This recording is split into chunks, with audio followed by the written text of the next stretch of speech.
தந்தை, மகன், தூய ஆவியினுடைய அருளும் ஆசீரும் உங்கள் ஒவ்வொருவரோடும் நிறைவாக இருப்பதாக. நாங்கள் எல்லோருமே காலையிலே துயில் எழுந்திருக்கின்றோம்.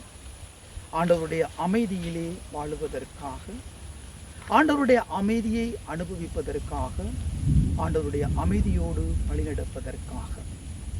இன்றைய இந்த நாளிலே ஆண்டவராகிய கிறிஸ்து தன்னுடைய அப்பம் பலிகிய புதுமையின் மூலமாக அன்று சீடர்களுக்கு சொன்ன அதே வார்த்தைகளை இன்று எனக்கும் உங்களுக்கும் சொல்லுகின்றார். மக்களை அமரச் செய்யுங்கள்.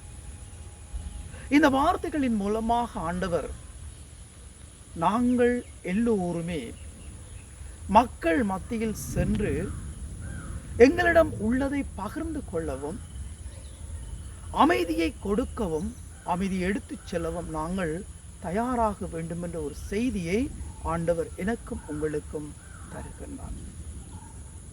எங்களிடம் உள்ளதை நாங்கள் மற்றவர்களோடு பகிர்ந்து கொள்ளவும்,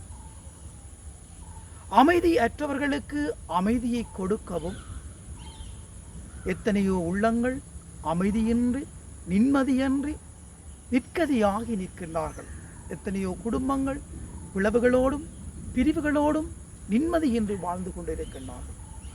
இவ்வாறான குடும்பங்கள் மத்தியிலே நாங்கள் செல்லுவோம், ஏழைகள் மத்தியிலே நாங்கள் செல்லுவோம், எங்கள் ஆதரவை கொடுப்போம், எங்கள் ஆறுதலை கொடுப்போம், எங்கள் நிம்மதியை கொடுப்போம்.